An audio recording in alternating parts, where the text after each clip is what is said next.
Атадан жұбаныш іздейтіндер көп.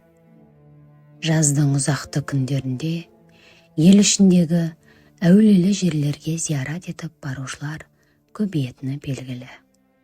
Біз де таяуда сондай жерлердің біріне барып қайтқан едік. Қаратау ішіндегі Үкаша ата кесенесіне зиярат етіп болған соң, батысқа қарай жүрер болсаңыз, жылаған ата үңгіріне баруға болады. Әулиеге жету оңай емес. Үкаша атадан әрі қарай Қаратау арасымен көлікпен бірнеше шақырым өткесін, Шыңқұз арасындағы соқпақпен тағы да 3 шақырым жаяу жүруге тура келеді. Жылаған ата үңгірі жайлы ел ішінде мынадай аңыз айтылады. Ертеде осы өңірде Құрыш деген хан өмір сүріпті. Олар сүйген жары Шашты ана екеуі бір перзентке зар болыпты.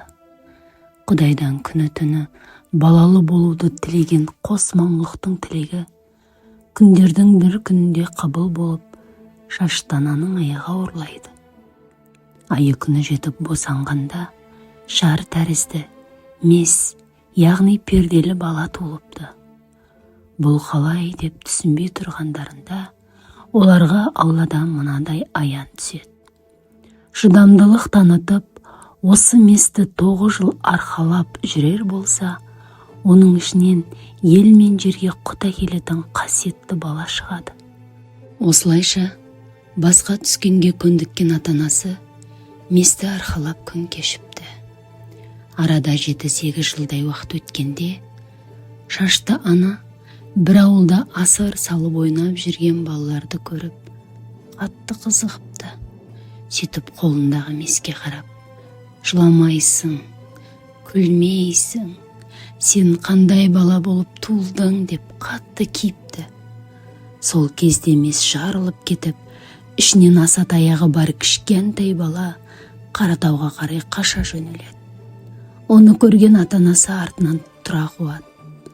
Қаншама жолды жүріп өтіп, кішкентай бала бір жерге келіп демалып отырып, артына қараса, атанасының шаршап, шалдығып келе жатқанын көреді. Шөлін басып, аздап тынықсын деген оймен аса таяғымен жерді ұрса, сол жерден құдық пайда бола кетеді. Атанасы өзіне жақындағанда, бала тағы да қашып, тау ішіндегі үңгірге жасырынады. Алдынан қанша кедергі жолықса да, бәрін кесіп өткен атанасы бала жасырынған үңгірге келіп жетеді. Сол кезде киелі бала атанасына: біз сіздермен енді тек арғы дүниеде жолығамыз. Енді ештеңені уайымдамай елге қайтыңыздар. Мына аса таяқты сүйреп жүріңіздер. Оның ізімен елге құт әкелетін өзен ағатын болады.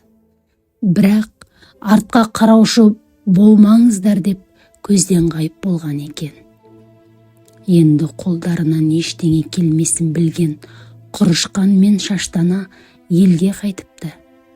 Біраз жолды артқа тастағаннан кейін анасы мүмкін баламыз артымыздан келе жатқан болар деген үмітпен артына қараған кезде ағып келе жатқан су жерге сіңіп жоқ болған екен.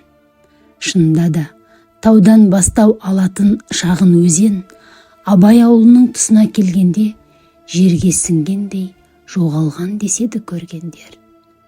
Ал бала жасырынған үңгірдің жоғарғы жағында шаңырақ тәрізді ашық жер бар. Бала сол жерден көкке ұшып ғайып болған деседі. Бұл жердің кереметі сол: таудың жарқабағындағы жалтыр тастан бір мезетте су сарқыра бағады да лезде тоқтап қалады. Кеңес өкіметінің кезінде бір мезгілде сарқырай ағып, кенеттен тоқтап қалатын жұмбақ сарқыраманың сырын білгісі келген геологтар зерттеу жүргізген екен.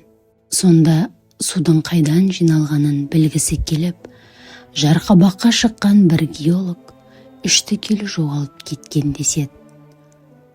Ұзақ жолдан шаршап шалдығып әзер жеткен зияратшылар Тамақтанып алған соң, алдымен осы жарқабаққа келіп Құран бағыштап, Алладан тілегін тілейді. Су бір адамға ақса, кейбір адамдарға ақпай деген де әңгіме бар. Сарқырап аққан судан жұртшылық мейірі қанғанша ішеді. Ыдыстарға құйып алады. Бойымыздағы ауыртпалдық кетсін деген ниетпен киімшең сарқыраманың астына тұрып шомылады. Әулие шырақшысының айтуынша, судың құрамында күміс көп, денсаулыққа өте пайдалы. Өмірден күдерін үзген талай науқастар осы жерге келіп, су ішіп үңгірге барып зиярат жасағаннан кейін сырқаттарынан сауығып кетіпті. Әсіресе қант диабетімен, қан қысымымен, жүрекпен түрлі ісік ауруларымен зардап шеккендерге таудың суы мен ауасы керемет шипа болатын көрінеді.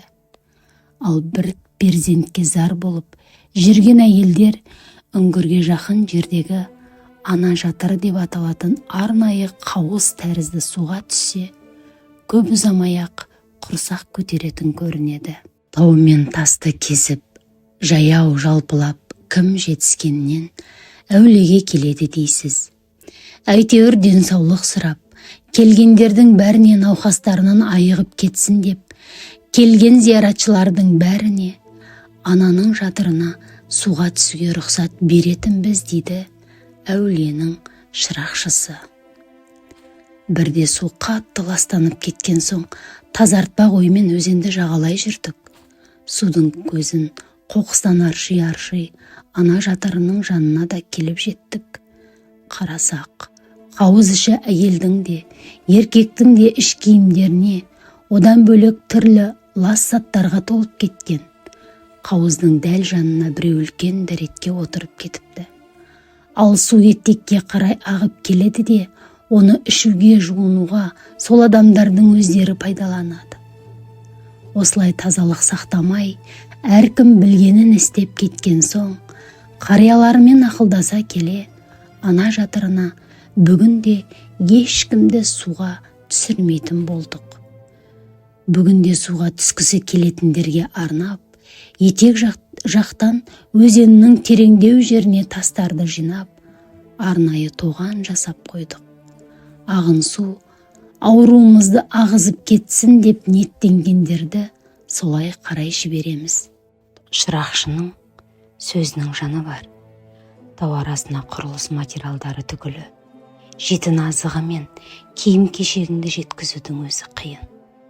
Соған қарамастан үй салуға керекті әрбір материалды біртіндеп тау ішіндегі жалғыз аяқ жолмен жаяу жалпылап тасып, намазхана, жатын бөлмелер салынып қойылған. Жауын шашынмен суықтан пана боларлық, төбесі қамыс пен балшықтан жабылған бұрынғы қазақы үйлер. Төсек оран, ыдыс аяқ, қазан ошақтың бәрі осында. Тіпті сойылған малдың басы мен сирағы ысырап болмай ұйытылып, көпшілік жеп кетсін деп, пиалная лампаға дейін алдырып қойыпты. Дегенмен, 5 саусақ бірде емес. Зияратқа барған адамдар малын сойып, ас суын әзірлеп ішкеннен кейін артын тазартпай, ұйықтаған төсегін қалай болса солай лақтырып, қазанның түбіне бір қарыс қаспақты қатырып кетіп қалады екен. Біз жылаған атаға сол күні түске жақын бардық. Бізден бұрын 20 шақты адам бар екен. Мал сойып қуырдақ әзірлеп жатыр. Бізден кейін 15 шақты адам жетті. Бәрімізде далада тау тастарынан қаланған сәкелерге жайғастық. Зияратшыларға арналған бөлмелердің бәрінде жиылмаған төсек, түбі қатып, тазартылмаған қазан, жуылмаған ыдыстар. Кімге ренжиміз? Жарты сағаттай уақытымызды ыдыстарды тазартумен кетірдік.